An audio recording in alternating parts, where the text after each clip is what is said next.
नए साल की प्रथम रविवार 2026 सन इंग्लिश ईयर के रविवार में सुबह समय पे आप लोग सब पधारे, तो आप सबके लिए एक बार सब एक दूसरे के लिए ताली से वेलकम करेंगे।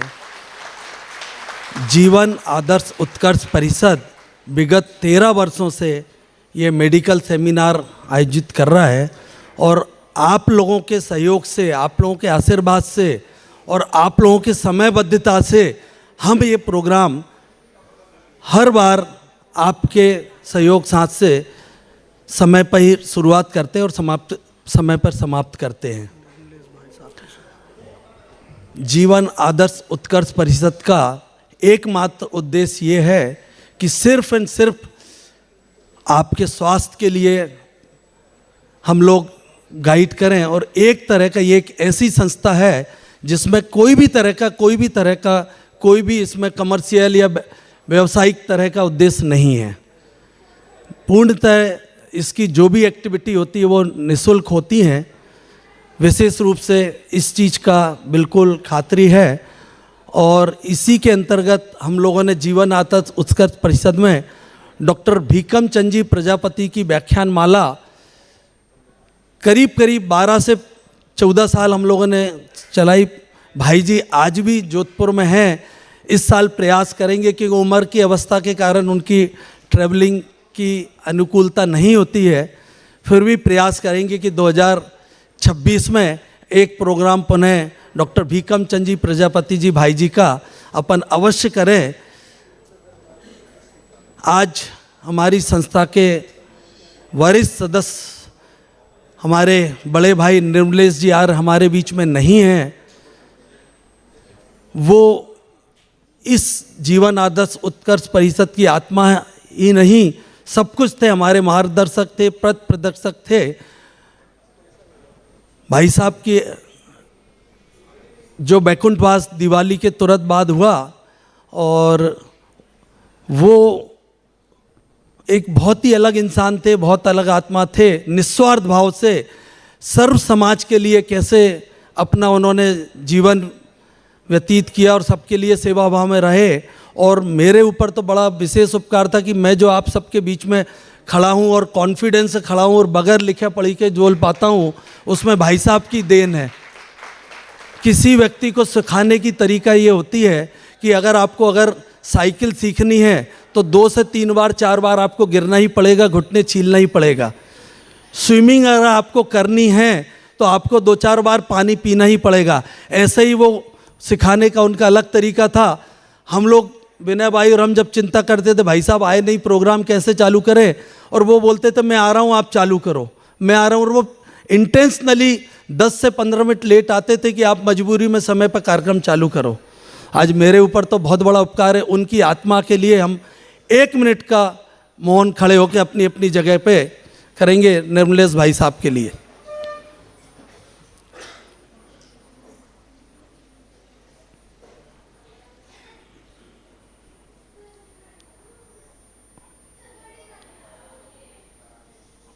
ओम शांति शांति शांति। जीवन आदर्श उत्कर्ष परिषद एवरेज में 3 से 4 महीने में एक सेमिनार लाता है। साल में 3 या 4 हो पाते हैं। तो प्लीज़ इस चीज़ का नोट रखें क्योंकि बहुत लोग इसको मिसअंडरस्टैंडिंग समझते हैं। उनको लगता है ये हर रविवार होता है। अगली डेट भी एक बार वापस दिखा देवें। हमारी अगली डेट आपको मई की है, 3 मई। 43वां सेमिनार हमारा ये चल रहा है और 44वें सेमिनार और आप लोगों के सार्थक प्रयास से बहुत ही जल्दी हम लोग इसकी गोल्डन जुबली या स्वर्णिम जयंती करेंगे। ये आप सबसे आशीर्वाद रूप में चाहेंगे। पिछले हमारे 39 सेमिनार की लिंक हमारे पीछे उपलब्ध है। जो भाइयों को जिसको चाहिए वो QR कोड लेके ले सकता है। और कुछ सेमिनार की हमने CD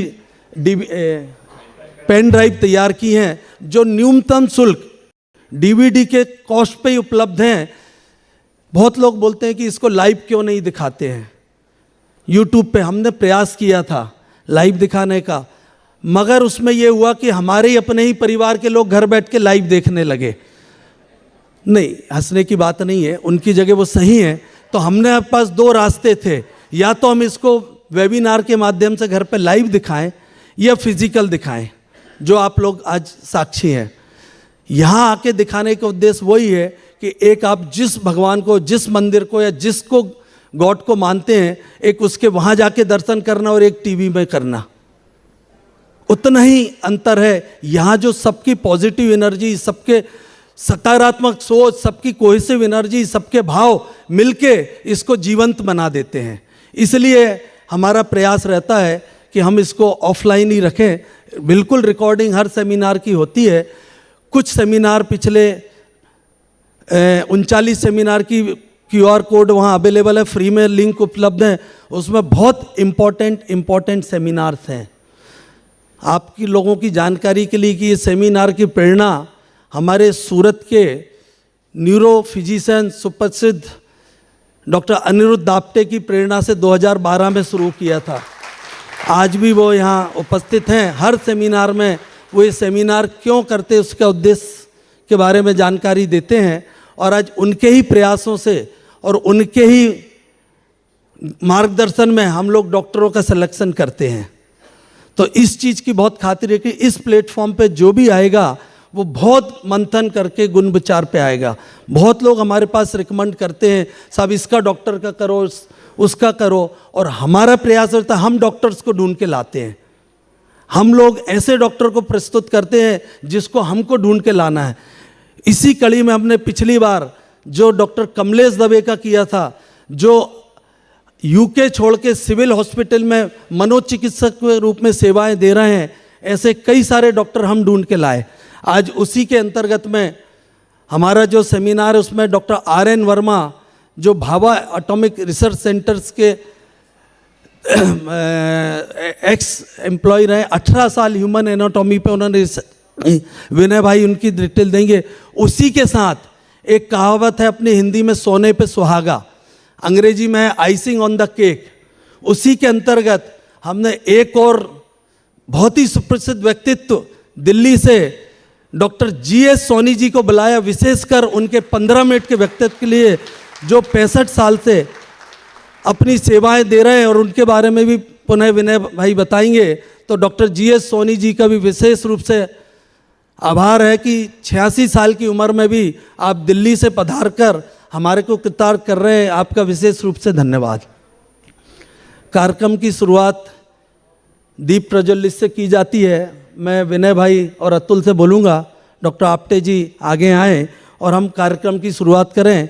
आमंत्रित करूँगा डॉक्टर RN वर्मा जी, डॉक्टर सोनी जी कृपया आगे आएँ।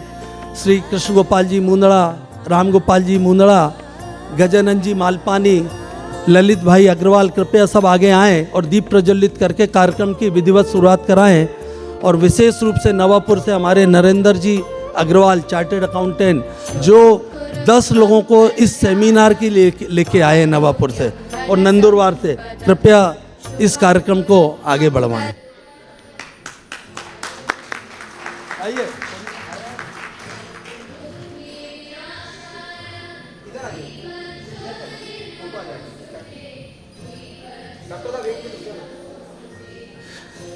आज विशेष रूप से जो हम लोग स्लाइड दिखा रहे थे या जो क्लिपिंग्स दिखा रहे थे, उसमें डॉक्टर वर्मा जी की ही थी, जो नीसोल ऑयल के भी प्रणेता और जनक हैं, दिव्य सुधार नीसोल ऑयल के हैं। तो इसलिए वो जो दिखाने का उद्देश्य इतना ही था कि उनके बारे में, उनके पॉडकास्ट और बहुत सारे, वैसे हमारे मेघराज जी कादमाला कृपया आप भी ज्वाइन करें, जो बहुत बड़ा यहाँ पर वर्मा जी के साथ मिलकर अभियान चला रहे हैं स्वदेशी चिकित्सा के ऊपर।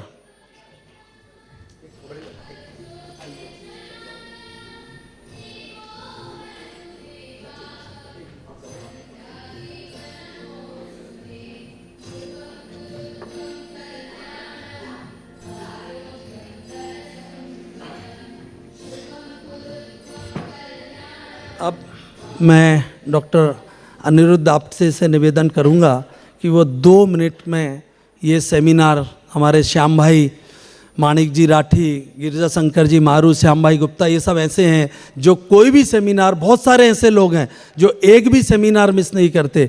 एक भाई अभी मिले जो NRI हैं, वो बोले कि मैं अमेरिका रहता हूँ बट जब जब आपकी डेट मिलती है प्रयास रहता है मैं इंडिया और उसमें सूरत रहूँ।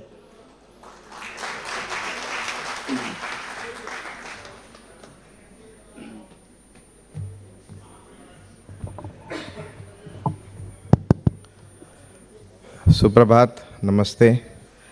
आज इस सेमिनार के माध्यम से हम सब लोग स्वास्थ्य, rather preventive health I should say, उस टॉपिक से जुड़े हुए हैं। और प्रिवेंटिव हेल्थ अगर हम उस पर जोर दें तो कई बीमारियां जो हैं वो विकराल रूप लें उसके पहले ही हम उनको पहचान कर पकड़ सकते हैं और उनका ठीक से इलाज किया जा सकता है। तो इस कड़ी में ये जो 43rd सेमिनार है, ये प्रकल्प 2012 यानी आज से 13 साल पहले शुरू किया था। तब हमें भी मालूम नहीं था कि करते करते यहाँ तक पहुँच जाएंगे। और इसमें जन जागरूकता प्रिवेंटिव हेल्थ के प्रति, ये एकमात्र उद्देश्य हमारा यही था। एंड आप सब लोग इस सेमिनार में आके इसका लाभ लेते हैं, it is for your benefit. ये जो संस्था जीवन आदर्श उत्कर्ष परिषद है, इनका इसमें कोई लाभ या स्वार्थ नहीं है। जो नहीं आया उसका नुकसान है, जो इस सेमिनार को आके अपने हेल्थ के बारे में अधिक जानकारी प्राप्त करके जागरूकता स्वयं में ला रहा है, उसका बहुत फ़ायदा है। मैं ज़्यादा कुछ नहीं बोलूँगा, बस that is preventive health is the key and prevention is better than cure, English में जो कहावत है, वही हमारा एक उद्देश्य इस सेमिनार को करते रहने का है। Thank you. हमारे बीच में कमलेश भाई हास्य के बहुत बड़े, वो उनका वेलकम है, वो उनका भी प्रयास रहता है कि सेमिनार अटेंड करें। सूरत के लिए बड़े जानी मानी हस्ती हैं कमलेश भाई। अब मैं विनय भाई से निवेदन करूंगा। अच्छा, पहले हम लोग विधिवत डॉक्टर वर्मा जी और डॉक्टर सोनी जी से निवेदन, पहले डॉक्टर वर्मा जी का पुष्प से स्वागत करेंगे। उसके लिए मैं कृष्ण गोपाल जी मुंदड़ा और ललित जी अग्रवाल से निवेदन करूंगा कि डॉक्टर वर्मा का और पहले स्वागत करें।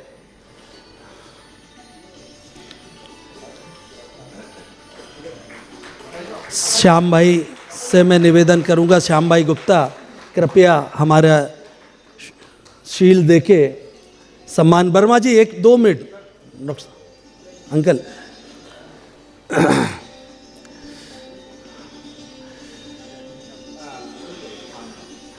मैं मुकुंद जी आपटे, दादा आपटे जी से निवेदन करूंगा, कृपया उनका हमारे पुस्तक देके डॉक्टर वर्मा जी का सम्मान करें। वैसे भी आप दोनों जूनियर और सीनियर्स रहे हुए हैं। भाभा एटॉमिक रिसर्च सेंटर में डॉक्टर अनिरुद्ध आपटे जी के फादर, जो आज 90 साल की उम्र में भी आप सबके सामने खड़े हैं, उनसे निवेदन करूंगा। अब डॉक्टर सोनी जी का पुष्पगुच्छ से सम्मान के लिए मैं गजानन जी मालपानी से निवेदन करूंगा और राम गोपाल जी मुंदड़ा, कृपया उनका सम्मान करें। शील्ड के लिए मैं मुरली जी सोमानी से निवेदन करूंगा, कृपया। अच्छा, है शील्ड देके उनका सम्मान करें।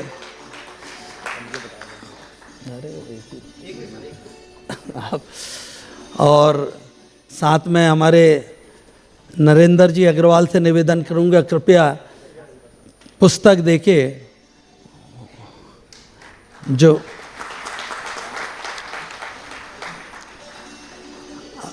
अब मैं विनय भाई से निवेदन करूंगा कि दोनों डॉक्टरों के बारे में परिचय दें। भाई और बहनों, सबको मेरा नमस्कार, जय Shri Krishna and good morning. आप सबका धन्यवाद, संडे के दिन वापस आप टाइम निकाल कर आए। बड़ी महत्वपूर्ण और जानकारी वाली टॉपिक है आज। मैं मेरे कलीग श्रीकांत जी मुंद्रा, अतुल बांगड़, मोहन मुंद्रा, डॉक्टर आपते, सबका भी धन्यवाद देना चाहता हूँ। सपोर्ट टीम, अग्रवाल समाज के ट्रस्टीज़, जिसके कारण हम ये सेमिनार कर पा रहे हैं। बेसिकली आज का सेमिनार ऑल्टरनेट मेडिसिन पे है, और योगा हुआ, होम्योपैथी, आयुर्वेदा, यूनानी, ये सब ऑल्टरनेट मेडिसिन है। ये वो ब्रांचेज है बीमारी की जो जड़ तक जाती है। कभी कभी एलोपैथी सिम्टम पे वर्क करता है, लेकिन उसकी अपनी इम्पोर्टेंस है। वो इमरजेंसी, ट्रॉमा, वो सब चीज़ में एलोपैथी ही हमारा रिजल्ट दे पाती है। ब्रीफली समझे तो एलोपैथी पूरी साइंटिफिक रिसर्च और क्लिनिकल ट्रायल के ऊपर बेस्ड है, जबकि ऑल्टरनेट मेडिसिन जो है वो एक्सपीरियंस और पीढ़ी दर पीढ़ी जो नॉलेज पास होती है उससे इवॉल्व हुई है। Doctor RN. वर्मा एक रिटायर्ड BARC के साइंटिस्ट है।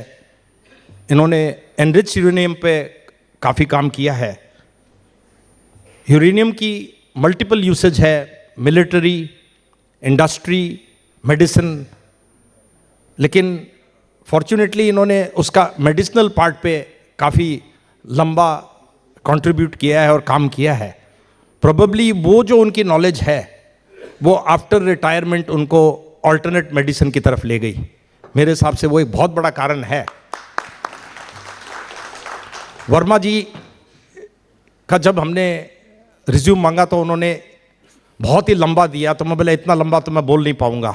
उन्होंने लिखा रिटायर्ड BARC साइंटिस्ट, बस दैट्स इट। तो अब कुछ समय से उनसे 2-4 बार मिलने का सौभाग्य हुआ है, तो फिर मैं बोला अपने हिसाब से इंटरप्रिटेशन मैं दे दूं उनका।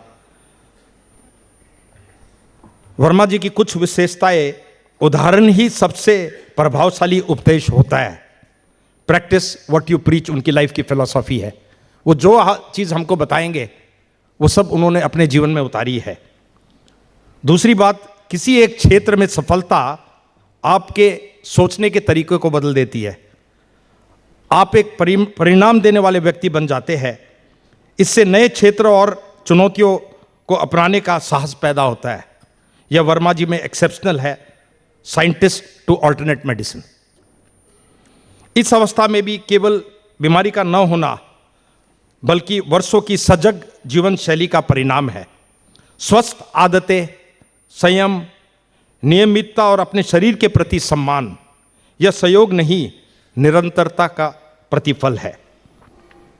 एक और बड़ी इंटरेस्टिंग चीज, छोटे छोटे सार्थक बदलाव स्वास्थ्य में आश्चर्यजनक रूप से बड़े परिणाम ला सकते हैं। जैसे इनकी एक पानी की जो फिलॉसफी है वो एक्सेप्शनल है कि पानी कब पीना चाहिए, कितना पीना चाहिए, कैसे पीना चाहिए। वो आज मेरे को लगता है कि शायद वो डिस्कस करेंगे ही। छोटा चेंज लेकिन आपको बड़े उसके एडवांटेज मिलेंगे। इसी से रिलेटेड एक बहुत प्यारी किताब है जिसको मैं रेकमेंड करूंगा, आप जरूर पढ़ें। छोटी छोटी आदतें बड़ा बदलाव, BJ फॉक की ये किताब है जो मुझे वर्मा जी की ये जो फिलॉसफी है उसके कारण मुझे वो रेलेवेंट लगी। आज के दूसरे हमारे स्पीकर है डॉक्टर GS सोनी। आज आप पिछले 65 साल से प्रैक्टिस कर रहे हैं, 65 ईयर से तो प्रैक्टिस कर रहे हैं। आप patron of Hahnemann homoeopathic research and development association Delhi के मेंबर है। आप SC/ST weaker section welfare association Delhi के चेयरमैन हैं। एक लाइन में कंक्लूड करता हूं, wisdom lies in prevention not repairing. धन्यवाद। अब मैं वर्मा जी को आमंत्रित करता हूं। Doctor R.N. वर्मा, आप लोगों की जानकारी के लिए डॉक्टर R.N. वर्मा 1974 में इंदिरा गांधी जी के टाइम पर जो हमारा परमाणु परीक्षण हुआ था पोखरण में, उसके टीम मेंबर हैं। ऐसे व्यक्तित्व को।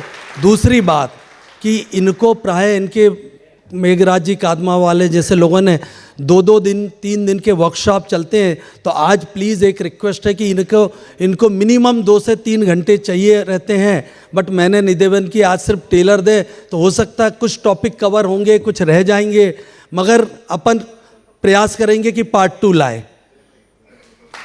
Doctor RN Verma. को प्रणाम।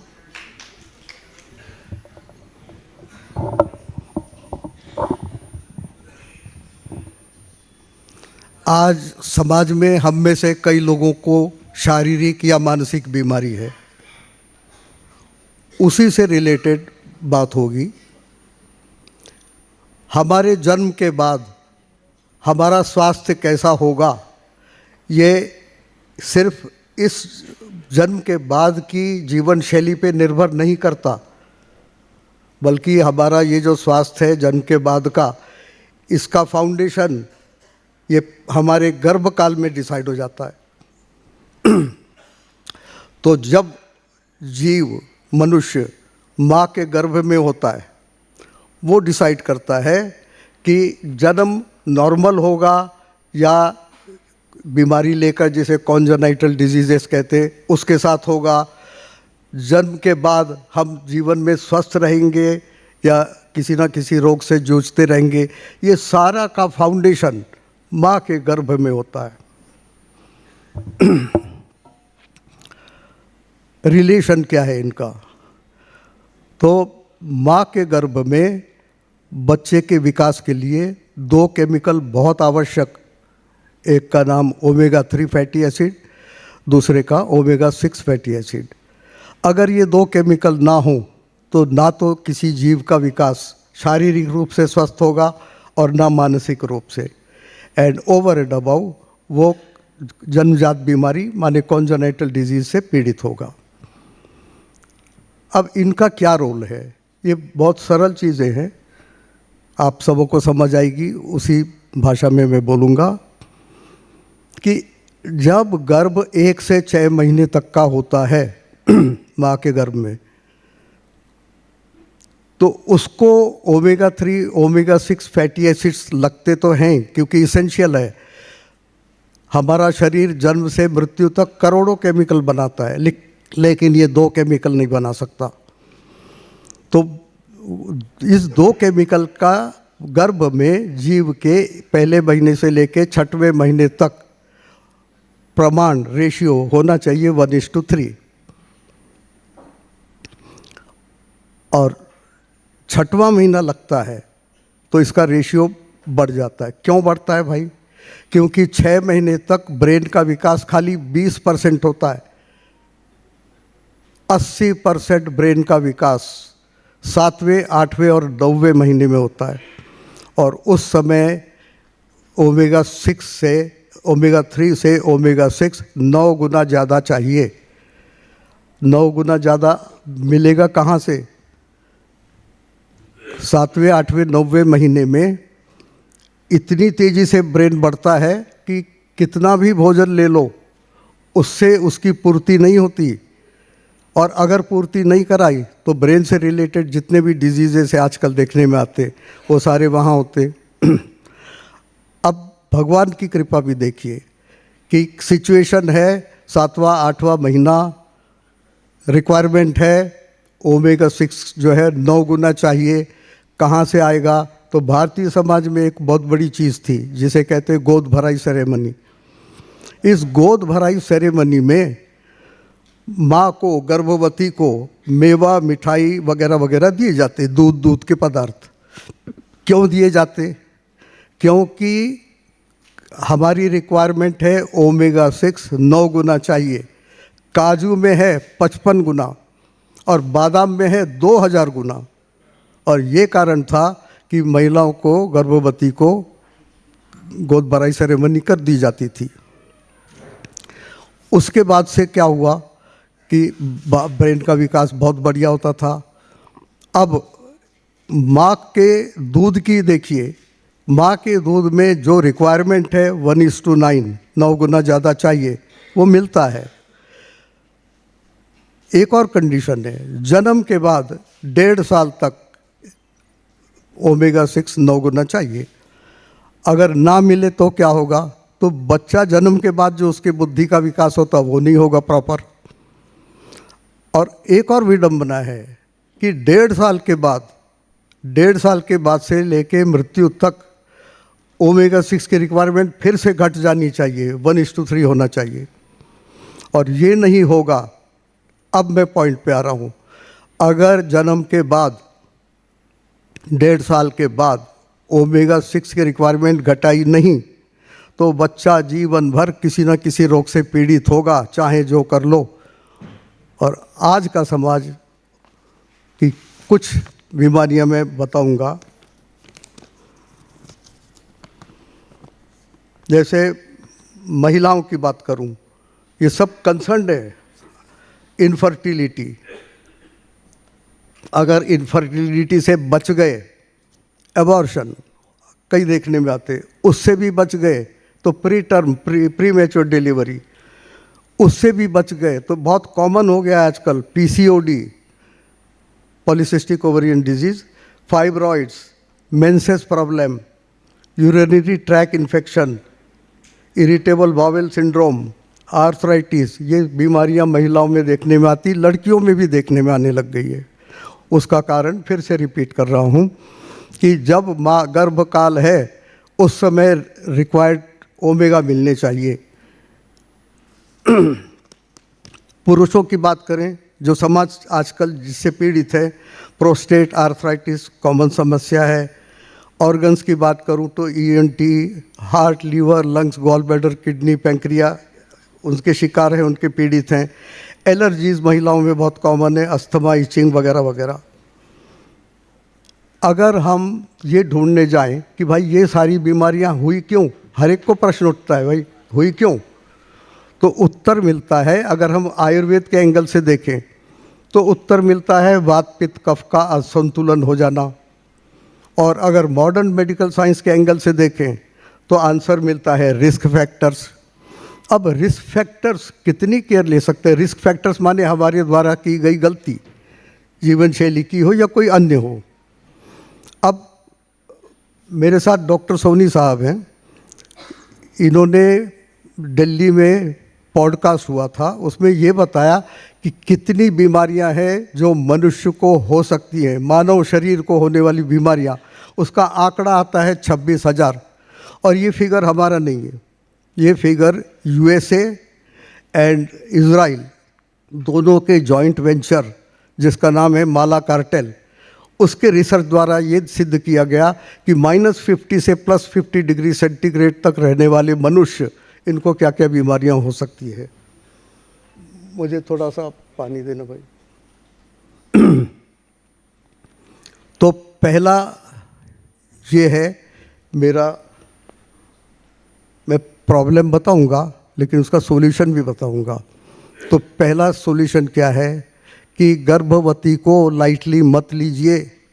आपको उनको वो भोजन देना पड़ेगा जो उनके विकास के लिए आवश्यक है। नहीं दोगे तो क्या होगा? कॉन्जेनिटल डिजीज़ कैसे हैं आजकल, जिस बच्चे को देखो ऑटिज़म है या हाइपर एक्टिविटी है, हाइपर चाइल्ड है, फिर उसके बाद ADHD है, ये बच्चों के प्रॉब्लम्स। रीज़न गर्भवास में रिक्वायर्ड भोजन ना देना।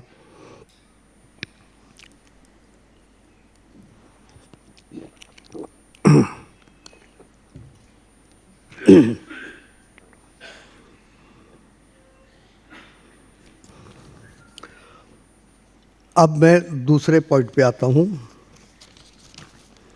टॉपिक यही है, आजकल इतनी सारी बीमारियां क्यों है मालूम नहीं। सेकंड टॉपिक,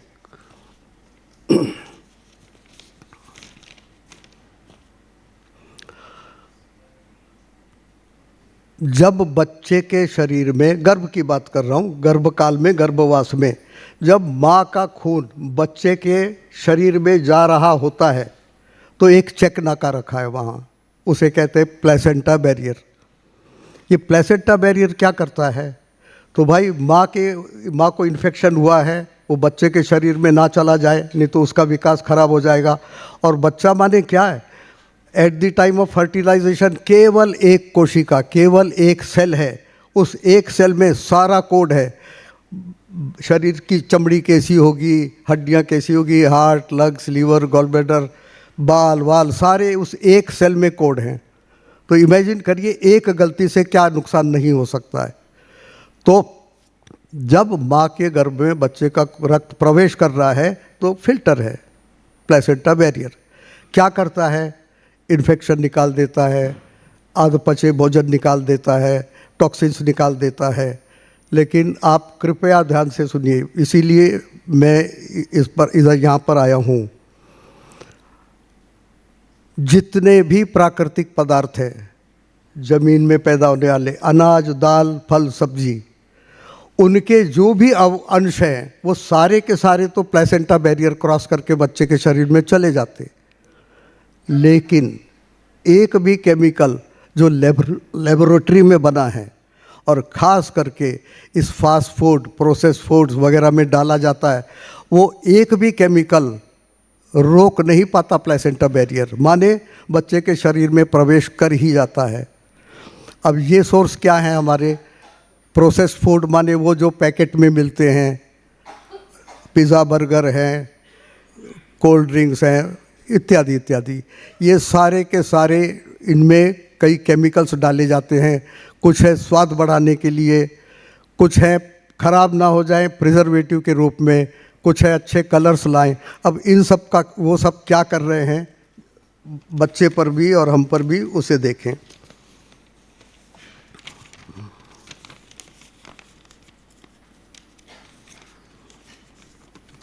मैं इसे पढ़ूंगा। अब स्वाद बढ़ाने वाला केमिकल मोनोसोडियम ग्लूटामेट, हम बिना झिझक धड़ल्ले से खुशी से खाते हैं प्रोसेस फूड, पैकेट के पिज़्ज़ा, बर्गर, फास्ट फूड। क्या होता है, मोनोसोडियम ग्लाइकोमेट क्यों डाला गया है, स्वाद बढ़ाने के लिए। कम हाइट के बच्चे, बौने, आम शिकायत है आज। बच्चे को ब्रेन लीवर संबंधित बीमारियां, जिनमें कई सारी आती है, ब्रेन से बोल दिया तो वो पूरी chain, ADHD, autism, hyper activity, वो सारी आ जाती। और दूसरा प्रिजर्वेटिव, सबसे खतरनाक प्रिजर्वेटिव। आप घर में बनाती हैं दिवाली के समय व्यंजन, वो सड़ जाते हैं 2-4 महीने में। लेकिन ये जो पैकेट में फूड है, ये 2-2, 3-3, 4-4 साल नहीं ख़राब होते। क्यों नहीं ख़राब होते, इसमें इतने स्ट्रॉन्ग ये प्रिजर्वेटिव डाले रहते। प्रिजर्वेटिव का एक का नाम बोल रहा हूँ, सोडियम बेंजोएट। क्या क्या करता है, इनफर्टिलिटी बहुत कॉमन है आजकल, बच्चे नहीं पैदा होते। क्यों नहीं होते, कोई तलाशने को तैयार नहीं, बस नहीं होते हैं, जाओ IVF कराओ या सरोगेसी कराओ, उसके अंदर से काम चलता है। अगर इनफर्टिलिटी से बचे तो एबॉर्शन है, कॉमन चीज़ है आजकल की। प्रीमेच्योर डिलीवरी कॉमन चीज़ है, सिजेरियन कॉमन चीज़ है, सिजेरियन इसके अंतर्गत नहीं आता है। नाउ रिटार्डेड ग्रोथ, बच्चे की जन्मा है या शारीरिक रूप से बड़ा नहीं हो रहा या मानसिक रूप से बड़ा नहीं हो रहा है। माइंड देखा जाए, इवन जो हम में से युवा अवस्था में हैं, ये फास्ट फूड का सेवन करते हैं, उनके माइंड को देखिए, एंग्जाइटी है, डिप्रेशन है, हाइपर एक्टिविटी है। अगर मेटाबॉलिक डिजीजेस देखें तो मोटापा बहुत कॉमन है, फैटी लीवर हर दूसरे तीसरे आदमी का पाया जाएगा, प्रोस्टेट हर बुजुर्ग में एटलीस्ट 70% बुजुर्गों में पाया जाएगा, हार्ट एंड BP से रिलेटेड तो बीमारियां हैं ही। और महिलाओं में खास करके एक देखने में आती, वो है एलर्जी। एलर्जी से रिलेटेड है आस्थमा, इचिंग, स्वेलिंग वगैरह वगैरह। कहाँ से आई ये सारी बीमारियाँ, फास्ट फूड से। और क्यों आई, क्योंकि उसमें प्रिजर्वेटिव डाला गया था। ये सारे केमिकल्स इतना असर करते। कलर की बात करूं, जो कलरिंग एजेंट्स है सारे के सारे कार्सिनोजेनिक है, अधिकतर तो हैं ही हैं, और वो पैदा करते हैं कैंसर। अल्कोहल की बात करूं, अल्कोहल कई महिलाएं सेवन करने लगी हैं, आजकल की मॉडर्न लाइफस्टाइल वाली लड़कियां अल्कोहल यूज़ करते हैं तो वो हार्ट में होल, ये कॉमन देखने में आ रहा आजकल। बच्चा जन्मता है उसके हार्ट में होल है, कहाँ से आया भाई? भगवान की डिज़ाइन इतनी कच्ची नहीं है कि कुछ भी इस तरह की बीमारी हो जाए, अनलेस एंड अनटिल पैदा की जाए।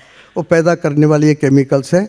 यहाँ ये भी बता दूँ कि आज से कई साल पहले, अंग्रेज़ों के आने के पहले बच्चे स्वस्थ जन्म लेते थे। हाँ, ये ज़रूर बोला जाता है कि उनमें बच्चों की मृत्यु दर ज़्यादा थी, लेकिन भाई क्यों ज़्यादा थी? क्योंकि उस समय हाइजीनिक कंडीशंस बहुत ख़राब और एंटीबायोटिक का शोध नहीं लगा था, उस कारण से। लेकिन ये भी प्रूवन है कि हर जन्मा बच्चा स्वस्थ होता था, कारण उसको गर्भकाल में माँ के दूध से रिक्वायर्ड ओमेगा 3-6 मिलते थे। और एक जानकारी विशेष करके दे दूँ, आइडियल ओमेगा 3 ओमेगा 6 रेशियो कहाँ मिलता है? गाय माता के दूध में।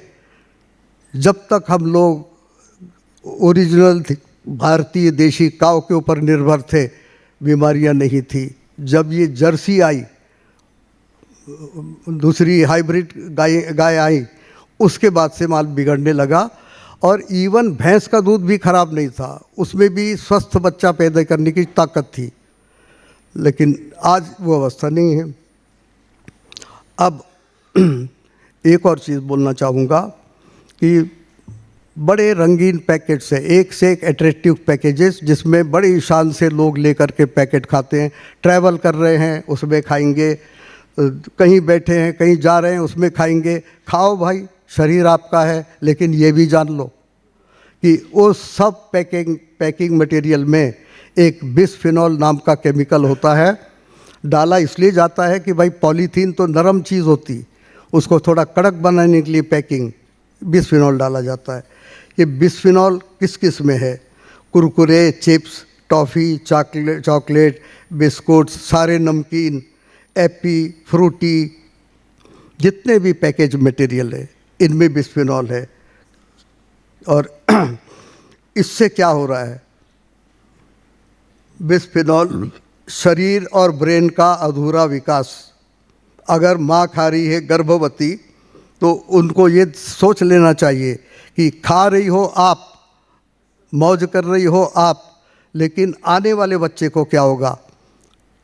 जैसे पहले बताया, ब्रेन के सारी समस्याएं, बौना शरीर, ADHD, ऑटिज्म। और एक और चीज़ देखने में आती है, आजकल के बच्चे बहुत एग्रेसिव हैं, सुनते नहीं हैं किसी की भी बात। ये एग्रेशन और अंधे, गूंगे, बहरे, विकलांग बच्चे इस बिस्फिनॉल की देन है। तो मेरा तो ये कहना है गर्भवतियों से, भैया आप विचार कर लो, करता कोई और भरता कोई। आपने खाया सारी ये फास्ट फूड्स वगैरह, बच्चा जन्मा विकलांग या कॉन्जेनिटल डिजीज़ वाला, जीवन भर वो भोगता है। केवल 9 महीने आपने मज़ा करिए खाने पीने की, लेकिन जीवन भर वो भोगेगा। तो हमने विचार कर लेना चाहिए, जब तक भारत में भारतीय भोजन था तब तक कोई बीमारियां नहीं थी।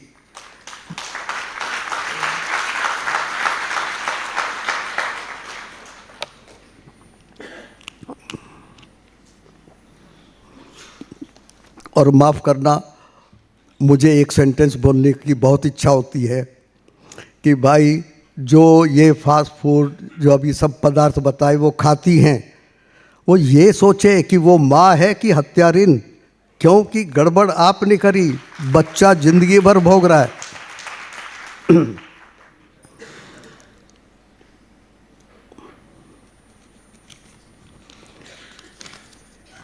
दूसरा एक कारण जो हमने अभी तक ये बताया, मैं रिपीट करूँगा इसे, कि माँ के गर्भ में जब बच्चे का विकास हो रहा है, उस समय जो भी केमिकल जाएंगे वो बच्चे का जीवन बर्बाद करेंगे, माँ को फर्क नहीं पड़ रहा है।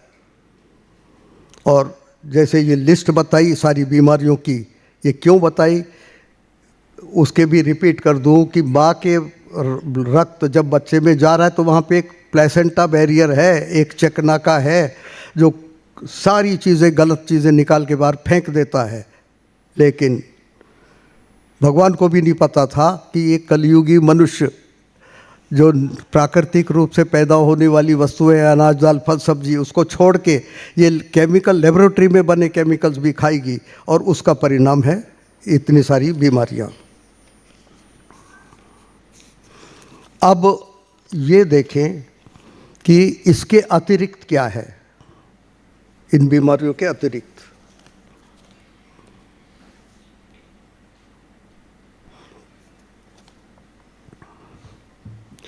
अभी डिस्प्ले हो रहा था कि कैंसर क्यों होता है, तो अब मैं जो बताने जा रहा हूँ वो ये है कि बीमारियाँ 26,000, चलिए 26,000 अतिशयोक्ति, अमेरिका और इजराइल का रिसर्च, लेकिन भारत में तो आयुर्वेद में दिखाया गया है कि बीमारियाँ 140 है, वात पित्त कफ के असंतुलन की। तो हम लोगों ने जब प्रैक्टिस शुरू करी, डॉक्टर सोनी साहब और मैंने, तो हम लोगों ने ये देखा कि जो रिस्क फैक्टर्स बताए जाते हैं वो कई बीमारी में मैच नहीं होते। तो रिसर्च चालू किया। भाई भाभा में थे, 37 साल रिसर्च ही किया है, कैंसर पे काम किया है, तो माइंड रिसर्च माइंडेड था। और डॉक्टर सोनी साहब से परिचय हुआ तो फिर इनने अपना अनुभव बताया कि भाई मेरे को तो बीमारी के कारण कुछ अन्य नज़र होते, और वो दोनों ने मिलकर काम किया और वर्षों के अनुसंधान के बाद जो निष्कर्ष निकला वो डॉक्टर सोनी साहब और मैंने NMF न्यूज़ चैनल दिल्ली उधर पे एक 1.25 घंटे के पॉडकास्ट में बताया गया है। ये पहली बार विश्व में पहली बार ये कंसेप्ट दिया गया है कि बीमारी का मूल कारण अन्य है। वो क्या है?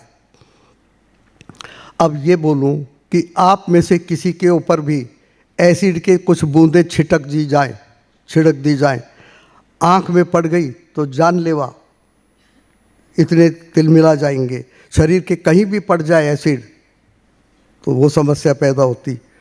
तो सोचिए कि ये एसिड कहाँ से आता है, वो अभी बताया जाएगा। ये एसिड जब आँख इतनी जलती है तो आँख जितने ही सेंसिटिव हमारे यूरिनो जेनिटल ऑर्गन्स होते, बहुत सेंसिटिव, जब उधर से ये एसिडिक ब्लड पास होता रहता है तो उधर के ऑर्गन भी तिलमिला जाते। रिजल्ट, ओव्यूम माने फीमेल एग बर्बाद हो जाएगा। उसको एसिड मिलेगा तो कैसे जिएगा? तुलसी के पौधे को आप एसिड डाल के देखिए, मर जाता है 10 दिन में। तो ये एसिड जब हमारे बच्चादानी के थ्रू जाएगा तो वहाँ के ऑर्गन्स खराब करेगा ही। ओवरी, ओव्यूम खराब हो जाता है। उसके बाद फर्टिलाइजेशन के समय अगर स्पर्म गया है वहाँ, वो भी मर जाता है। एंड नाम लिया जाता है भाई इनफर्टिलिटी। लेकिन इनफर्टिलिटी का साइंटिफिक रीज़न क्या है, वो डॉक्टर सोनी और हमने रिसर्च किया है। अब मज़े की बात, आप कितना ही एसिड पी लो, जब आप ब्लड को चेक करोगे तो आपके ब्लड में एसिडिटी मिलेगी पीएच की भाषा में 7.35 टू 7.45। कितना ही पी लो।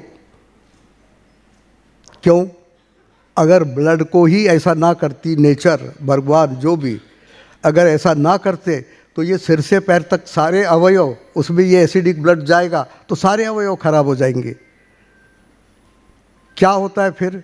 तो जैसे ही आपके खानपान, गलत खानपान से एसिड गया, फास्ट फूड बहुत एसिड बनाता है, तो ये ब्लड क्या करता है, हड्डी में से कैल्शियम निकाल लेता है, मसल्स में से मैग्नीशियम निकाल लेता है। और आप रोज़ रोज़ एसिडिक खाना खा रहे, महिलाएं ध्यान से सुने, रोज़ रोज़ एसिडिक खाना खा रहे हो, रोज़ रोज़ वो हड्डियों में से कैल्शियम निकाल रहा है, ब्लड निकालता है। क्यों निकाल रहा है भाई? क्योंकि उसको अपनी एसिड की मात्रा कम करनी है। कैल्शियम ही क्यों निकालता है? क्योंकि कैल्शियम हाईली अल्कलाइन एलिमेंट है। आपको एग्जांपल देता हूँ, चूना, हम लोग चूना खाते देखिए जीभ कट जाती है। तो ये कैल्शियम निकालते हैं। नेट रिजल्ट ऑस्टियोपोरोसिटी है, ऑस्टियोआर्थराइटिस है, दुनिया भर के कैल्शियम डेफिशिएंसी की बीमारियां हैं। एंड एसिड की मात्रा निकालने के लिए आपका ब्लड मसल्स में भी मैग्नीशियम खींचता है। मसल से मैग्नीशियम खींचेगा तो क्या होगा?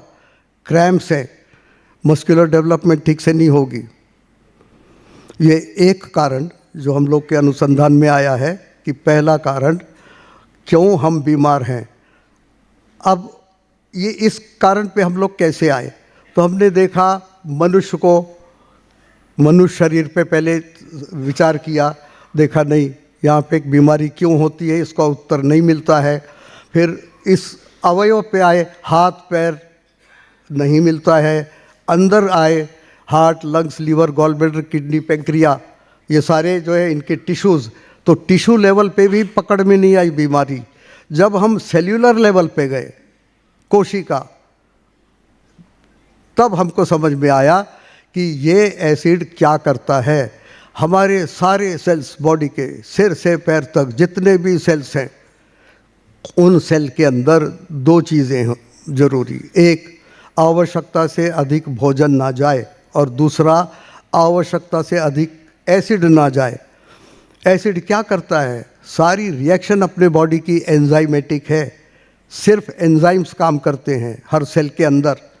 सेल के दो काम है, एक एनर्जी बनाना, पावर हाउस माइटोकॉन्ड्रिया के थ्रू, और दूसरा है बॉडी के सेल्यूलर फंक्शन। क्या है सेल्यूलर फंक्शन? हड्डी वाले सेल हड्डी को अच्छे से बनाएंगे, हमारी स्केलेटन ठीक रहेगा। मस्कुलर टिश्यू के मस्कुलर सेल्स वो अच्छे से मसल्स बनाएंगे। इस तरह सारे शरीर के सेल्यूलर लेवल पे चीज़ें होती। इस सेल्यूलर लेवल में आपने डाल दिया एसिड, और उस एसिड ने आपकी एंजाइमेटिक रिएक्शन बिगाड़ दी, पहला कारण। दूसरा कारण क्या है? अगर किसी को रसगुल्ला पसंद है, आप 50-100 रसगुल्ले खिला दीजिए, क्या होगा?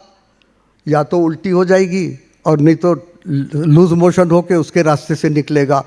लेकिन जब हमारा शरीर, ऑर्गन लेवल की बात कर रहा हूँ, आपका पेट ज़्यादा खाना नहीं सह पाता, तो इमेजिन करिए वो भोले भाले सेल्स जिसके ऊपर सारा शरीर का आरोग्य निर्भर है, उसमें आप ज़बरदस्ती खाना डालोगे, ज़बरदस्ती एसिड डालोगे, तो आप स्वस्थ कैसे रह सकते हो? और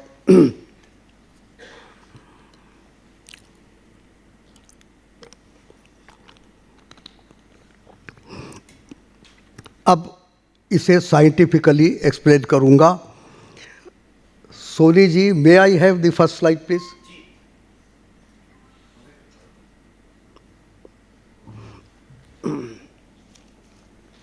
इसे ध्यान से देखिए, यहीं पर उत्तर है क्यों हम बीमार हैं, क्यों नहीं ठीक हो रहे हैं डिस्पाइट ऑफ एवरी अटेम्प्ट। देखिए, ये मनुष्य शरीर है, खाली दिखाया है। इस मनुष्य शरीर में, अपने शरीर में 70% पानी है। मजे की बात ये, कितने ही टुकड़े कर लो, एक बूंद, कितने ही टुकड़े कर लो, एक बूंद पानी नहीं दिखाई देगा। खून निकलेगा, पानी नहीं निकलेगा। कहाँ गायब है? 70% पानी, माने बाल्टी की भाषा में 2 बाल्टी पानी इस शरीर में है, हर एक के कम से कम 2 बाल्टी। कहाँ है वो? अब ये दिखाया गया है शरीर। Second slide please. ये दिखाया है नीले कलर में पानी, ये पूरा पानी है। अब इस पानी के अंदर हमारी कोशिकाएं डूबी हैं। कोशिकाएं माने सेल्स। कितने सेल्स हैं? तो एक के आगे अगर आप 14 शून्य लगाएं, आप गिनते गिनते थक जाएंगी।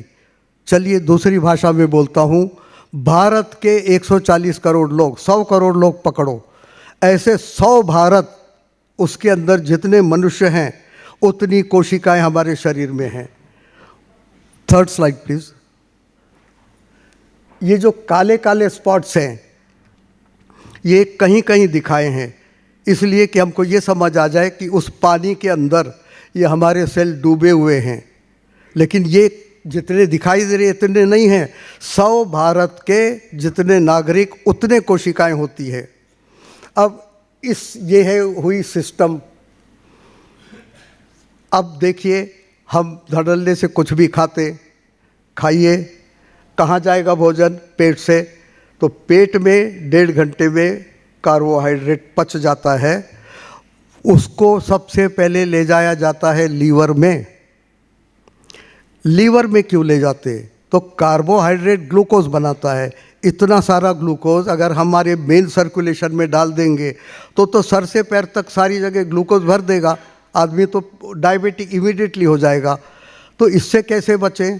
तो भाई ये जो भोजन आपने खाया है इसको सबसे पहले लीवर में ले जाओ और उस लीवर में से एक्स्ट्रा ग्लूकोज निकालो और उतना ही रक्त में रहने दो जिससे सारे सेल्स को पोषण भी मिलता रहे और डायबिटिक कंडीशन भी ना पैदा हो। तो अब ये लीवर में गया खाना। अब यहाँ पे ये ध्यान देने वाली बात है कि हम दो चीज़ डाल रहे हैं, एक है एसिड, एक है ज़्यादा पोषण। अब इसे थोड़ा सा इमेजिन करना होगा आपको कि अब यहाँ पे सिचुएशन क्या है। तो कोई एक काला स्पॉट देखिए, उस काले स्पॉट के इर्द गिर्द क्या दिखाई दे रहा है? नीला कलर। वो नीला कलर है पानी।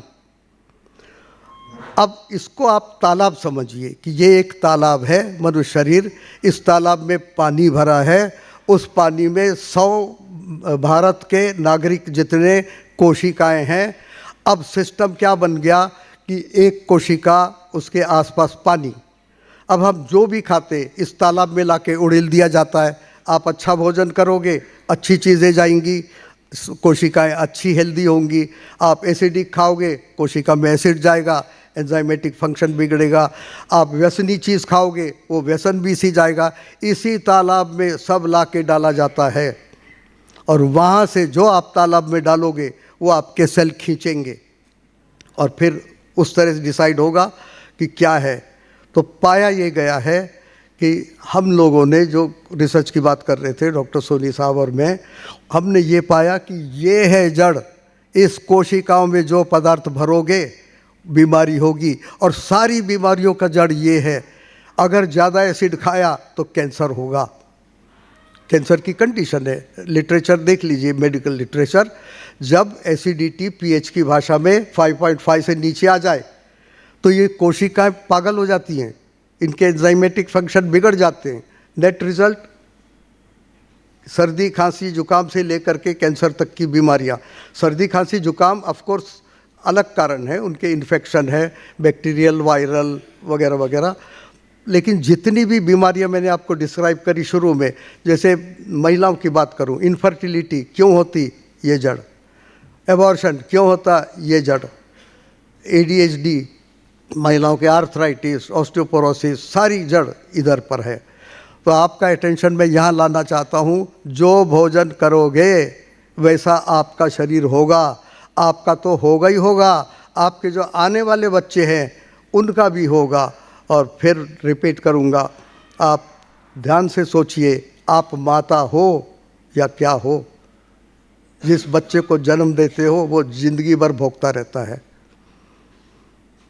अब मैं थर्ड टॉपिक पे आऊँ।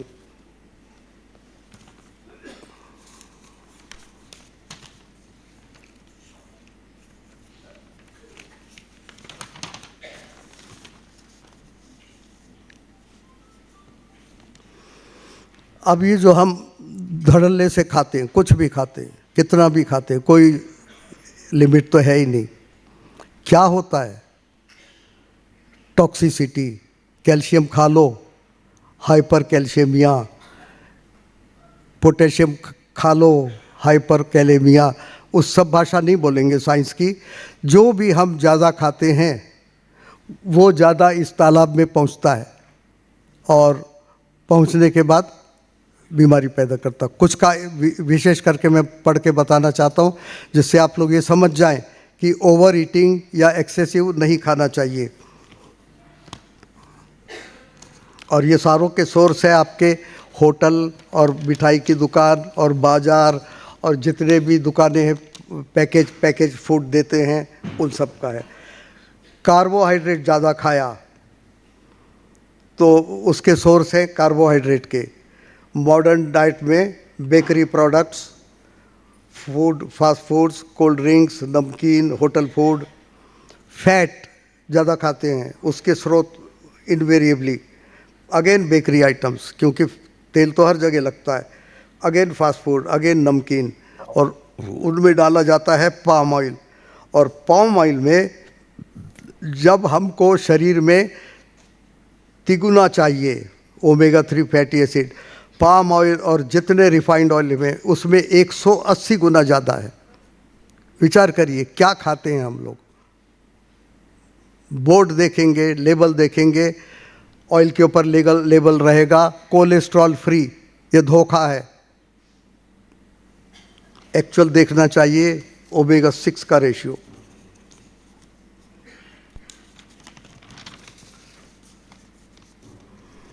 हम प्रोटीन टॉक्सिसिटी, हम बहुत ज़्यादा प्रोटीन खाते हैं, sources fried items, cheese, paneer, butter, इनसे क्या होता है?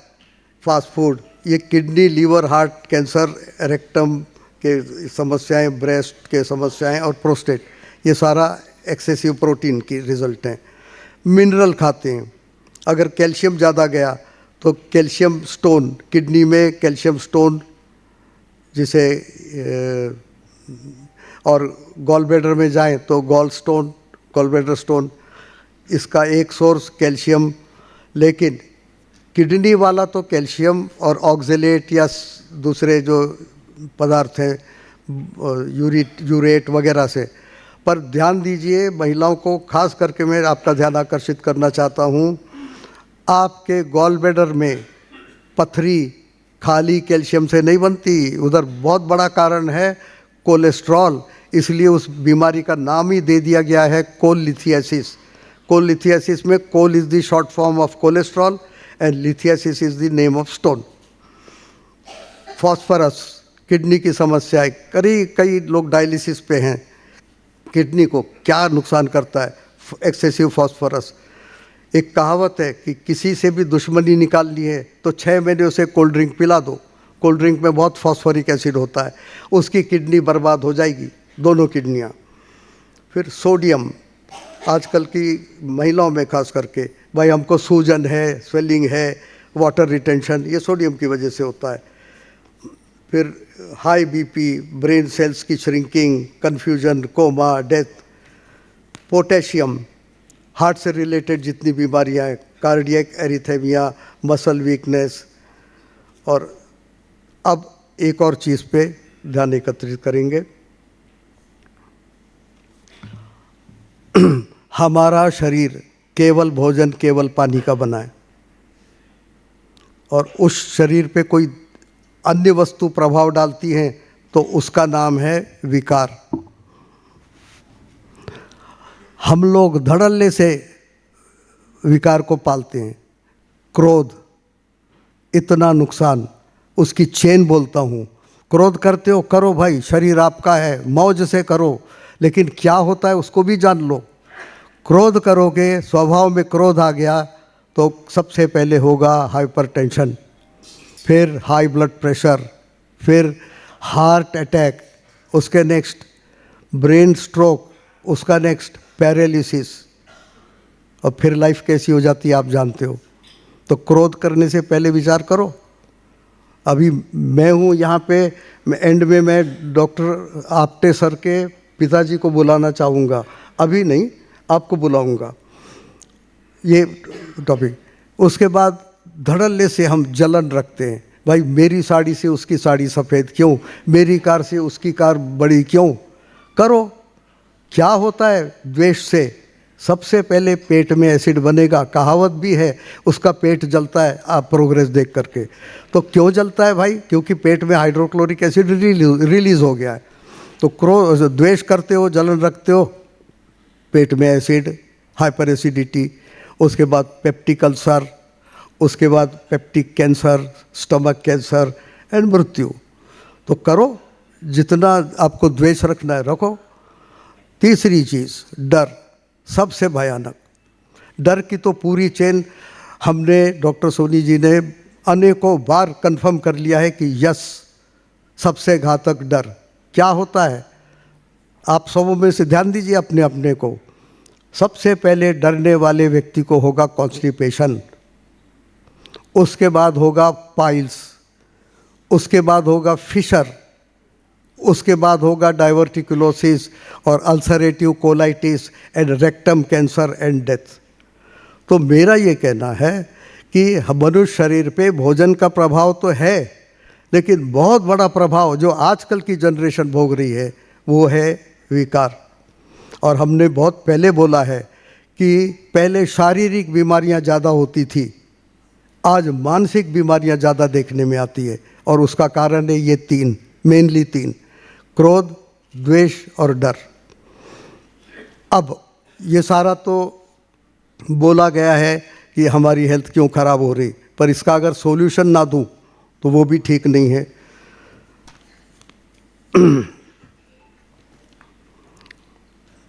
एक सॉल्यूशन है, भले नॉन साइंटिफिक लगे, लेकिन ये प्रैक्टिस में देखने में आता है। सॉल्यूशन क्या है? भारतीय भोजन कैसा, दाल चावल रोटी सब्जी, अपने अपने प्रांत का। क्यों भाई? भारतीय भोजन में क्या है? तो जैसे अभी बताया कि ज़्यादा एसिड पहुंचेगा तो सेल्यूलर फंक्शन बिगड़ेगा, ज़्यादा भोजन सेल्स में पहुंचेगा तो उसका, जैसे हमको उल्टी और डायरिया होती है वैसे उस सेल को भी होती है। ये भारतीय भोजन की विशेषता ये है कि इसको खाने से ना तो कोई कार्बोहाइड्रेट, फैट, प्रोटीन के एंड प्रोडक्ट्स एक्सेस में जाते हैं शरीर में, और ना एसिडिटी निर्माण करता है। और दूसरा, भारतीय भोजन की विशेषता ये है कि उसमें चटनी, अचार, पापड़ वगैरह भी होते हैं।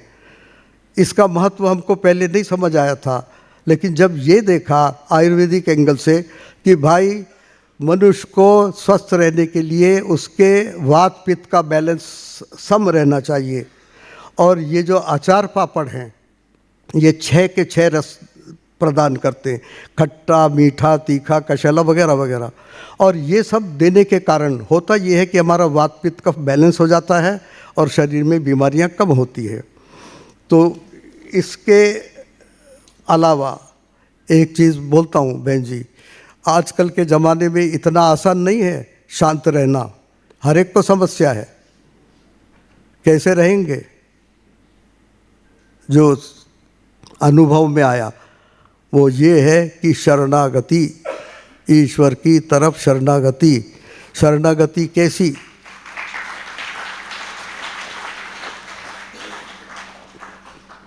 शरणागति अनन्य। इसलिए एक महाभारत का प्रसंग बोलना चाहूँगा, टाइम है ना? एक महाभारत का प्रसंग बोलना चाहूँगा कि द्रौपदी का चीरहरण हो रहा था और दुशासन ने कई घेरे निकाल चुका था। अब 2 घेरे बचते हैं। तब द्रौपदी कृष्ण भगवान को बोलती है कि ए कृष्ण, देखिए पहले लैंग्वेज, ए कृष्ण तू मेरा रिलेटिव है, मेरी रक्षा कर, लाज की रक्षा कर। भगवान ऐसे ही बैठे हैं, कोई एक्शन नहीं ले रहे। एक घेरा भी निकल जाता, अब एक के बाद उसकी लाज जानी है, निर्लज लाज जानी है। अब तक उसने क्या किया था? अपने हाथ से साड़ी पकड़ी थी और दांत से भी पकड़ ली थी। तो भगवान बोले कि ठीक है, तुमको अपने बल पे भरोसा है तो तुम जाओ, निपटो, अपने आप को बचाओ लज्जा जाने से। फिर बोलती है, अब भाषा बदल गई, बोली कृष्ण मैं तो तेरी रिलेटिव हूँ ना, मेरी रक्षा कर। लेकिन फिर भी हाथ में साड़ी पकड़ी है। फिर देखती है कि कृष्ण भगवान कोई एक्शन नहीं ले रहे। तब वो बोलती भाड़ में जाओ, मैं अपने आप को निर्लज अवस्था में क्यों देखूं? और वो आंख बंद कर लेती। आंख बंद करने से हाथ से साड़ी भी छूट जाती, दांत से साड़ी भी छूट जाती। ये अवस्था में वो अनन्य शरण थी, किसी अन्य की शरण नहीं ली थी। और उसी अनन्य शरणता में भगवान ने उसकी रक्षा करी। मेरा कहने का अर्थ ये बहन जी, life is not so simple to live. बहुत सारे आते उतार चढ़ाव, इसमें कैसे निपटेंगे? और एक सेंटेंस आपने सुना होगा, लोग अकारण दुख देते, कोई कारण हो तो भी ठीक है भाई। तो इससे कैसे बचेंगे? इससे बचने का एक ही रास्ता, अनन्य शरणागति। अब मैं क्या करता हूँ वो बोलता हूँ, बोलना नहीं चाहिए। मैंने भगवान की प्रार्थना की थी इधर आने के पहले, हाथ जोड़ के क्या बोलता हूँ, हे भगवान, जब ये मनुष्य शरीर, बुद्धि, ज्ञान, प्राण सब आपने दिए, तो मैं काय को लेक्चर दूँ? लेक्चर भी आप दोगे, ताली मिलेगी तो आपकी, गाली मिलेगी तो भी आपकी। उससे निश्चिंत होके बोलते हैं। मैंने भारत भर में कई व्याख्यान किए, मुझे कभी डर नहीं सताया है। क्यों भाई, मैं माइक हूँ, भगवान वक्ता है, जो आपको बोलना है बोलो। और दूसरा, ये जो जानकारी हमने आपको दी, भगवान ने हमको दी। मैं कौन हूँ? पोस्टमैन हूँ, आपकी चिट्ठी आप तक पहुँचा दी। तो ये भाव रहने पे आपके जो विकार हैं वो शांत रहेंगे। मैं इतना कह के विराम लेना चाहूँगा। धन्यवाद।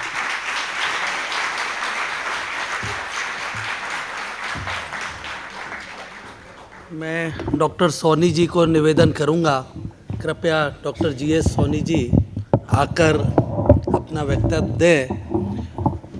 वर्मा जी,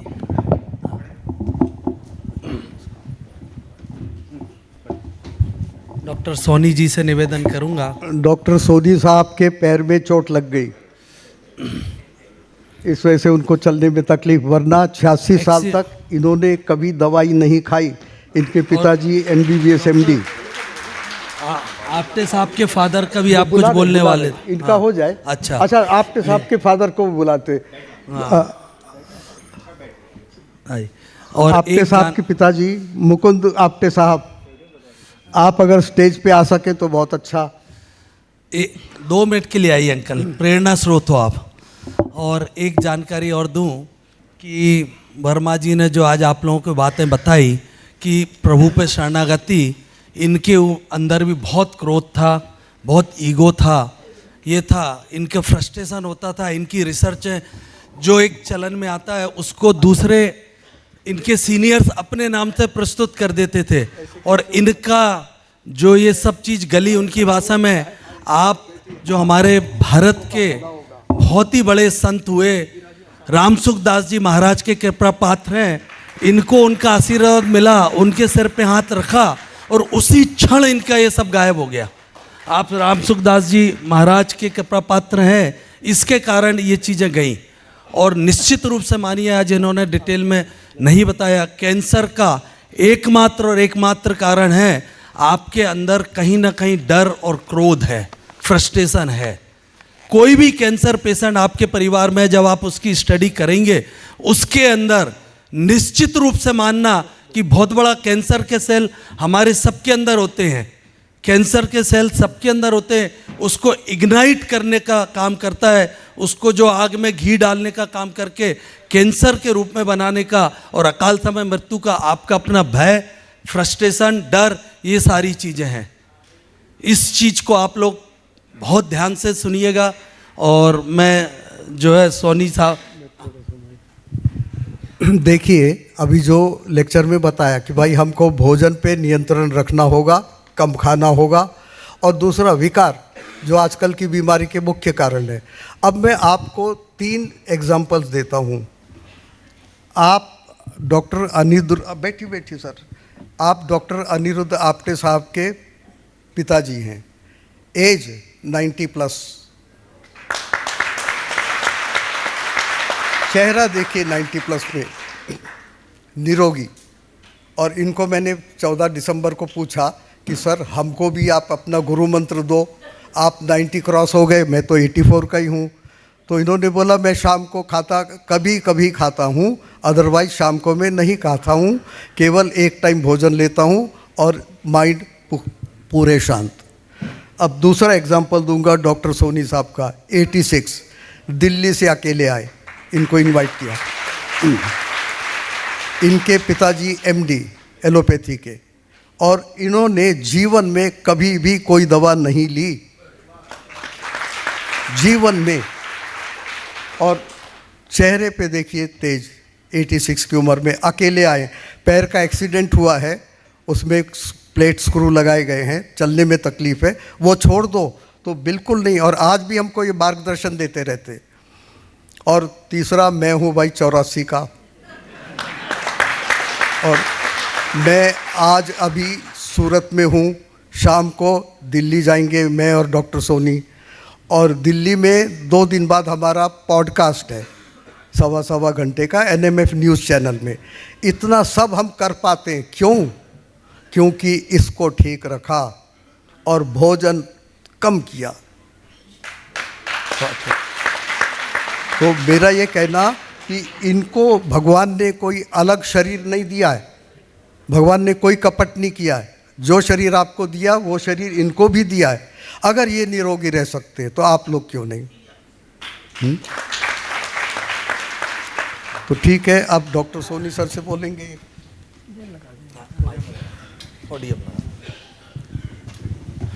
निश्चित रूप से मानना, अंकल आपटे अंकल से कितनी बार पूछता और हम लोग भी उसको फॉलो करने का प्रयास करते हैं कि शाम को हो सके तो बिल्कुल मिनिमम खाना, भूखे नहीं रहना, मगर अपनी डाइट को दूध के माध्यम से, दूध रोटी के माध्यम से या कुछ माध्यम से पूरा कर लो।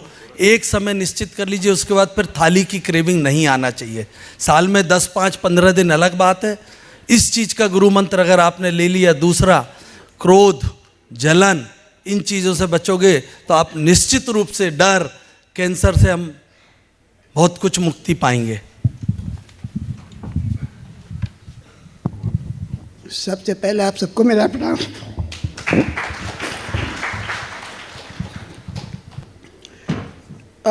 मैं सूरत पहली बार आया हूँ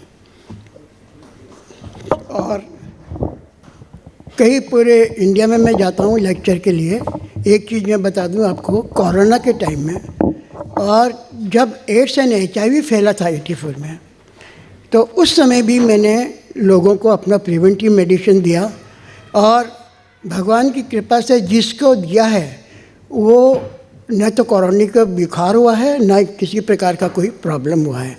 इसी प्रकार से अभी जो आपको पता है नया वायरस चल रहा है दिल्ली में, यहाँ तो पता नहीं है कि नहीं, मुझे मालूम नहीं है, लेकिन दिल्ली में और आसपास में बड़ा वायरस चल रहा है।